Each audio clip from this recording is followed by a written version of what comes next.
Thanks so much for joining us, firstly. We really appreciate your time and looking forward to a bit of your insight into your clinic. And I guess the first question I wanted to ask you is a bit about your role at the Brisbane Eye Health Centre. And I know that you're an optometrist practicing in a large ophthalmology setting, so it'd be good to have a bit of an understanding of exactly what you do. Yeah, Lockie. So I met Dr. Appel back in 2001, and optometry and ophthalmology were sort of almost at arm's length back then. And we sort of started to foster a relationship where optometry could really support ophthalmology and actually improve their efficiency. And so my role has evolved from basically working with Dr. Appel to now managing his optometry team, which is 11 strong now across 4 locations in Brisbane, working with 4 different ophthalmologists. So the role has certainly grown, and with that, I suppose, there's been expectations. Ophthalmologists like things to run as best as they can, and such. I'm always looking for efficiencies to basically help my optometry team reach those high expectations which my doctors expect. Very cool. And is there, as an optometrist, is there something in particular that you are clinically interested in? Do you have a particular specialty or focus when you practice? Yeah, so what I discovered working with refractive surgeons is that the role of the tear film and indeed managing dry eye is actually monumental and I think often been overlooked or even trivialized in terms of its management. And, in trying to achieve the outcomes that we try and achieve at the Eye Health Centre, having a whole team and a whole clinic and even a sub-clinic dedicated to dry eye has certainly allowed us to achieve much better outcomes for our patients in a refractive sense.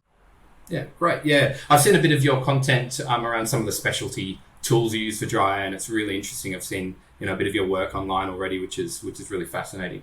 I'm going to make a bit of a brash segue into Harmony, if that's okay, because I know that you guys have been using it for a while now. So I'm keen to hear a little bit about how you've used it. So, is there one feature in Harmony that you've found surprising and really helpful in your practice? Yeah, so lucky for me, the single biggest thing is the ability to integrate with multiple other devices from other companies. We've sort of found as our workplaces needed more and more equipment which has some sort of Windows or computer background to it, there's also been this reluctance for companies to allow their data to be shared. Yet, as an ophthalmologist, as an optometrist, we want to look at all the data from all the machines at the same time. So it never used to be a problem 10 years ago because we used to use manual machines. But with the advent of more and more devices requiring a computer, I've had this constant challenge of getting computers to talk to each other, devices to share information. And there have been other platforms which have sort of dabbled in this, but there's always been this sort of, dare I say it, company skew where the platform may work really well with some devices but not others. And I work in a real practice where devices change. You know, Gold standards can change. So you might have the best machine in the 1980s. It's a doorstopper in the 1990s. Do you know what I mean? So I need to be able to evolve my machines and have a platform that talks to all machines from all manufacturers. Yeah, it's an interesting one because I look at similarities between this situation and the whole dichotomy between Apple and Android. That I feel that there's a lot of similarities in the world that we live in now, and everything needs cross interconnection, and the demands of optometry and ophthalmology are becoming more so, particularly with involvement with the cloud. Yeah. Do you think that cloud management of data is going to be bigger and bigger in the future? Like PAC systems as a whole in the US is obviously a really big thing. But do you think that as we move into the future, that more platforms like EMRs and what have you are going to move into the cloud? Oh, look, absolutely right, Lockie. Like when I'm not working with the Eye Health Centre, I work with a large retail group, and I've seen there just how quickly you can add a new bit of technology, which has now got a higher megapixel camera or a greater degree of 3D trickery and imagery, and it can literally just destroy, your basic practice management software. So I think we're realizing that we just can't keep up from a hardware point of view, the storage capacity which modern machines, require, but not just that, it's longevity. So it might work great for the first, 3 or 4 years, but when you're seeing a glaucoma patient like we do, who saw Dr. Appel's father back in the 1920s, right? You could have records of 70 or 80 years.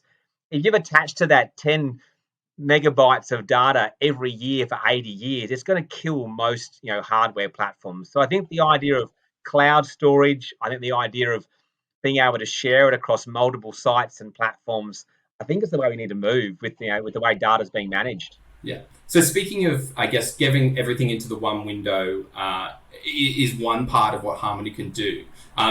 Do you feel that the automation of allowing the patient work list has sort of increased the amount of patients you've been able to see? Like roughly how many patients do you think you see a day? And then because of the automation that Harmony gives as far as entering patient names, how much time do you think you're saving per patient across a whole appointment? Yeah. Look, to be completely honest, Lockie, when you first approached me, it was that component of Harney that actually excited me more because I had seen sort of other platforms try and integrate multiple scans. But to me, that is a huge challenge. On a busy clinic, we can have 70 patients. And if you think that out of that 70 patients, maybe 70% of them are there for cataract surgery or refractive surgery, they then require potentially 5 or 6 different scans prior to seeing the ophthalmologist.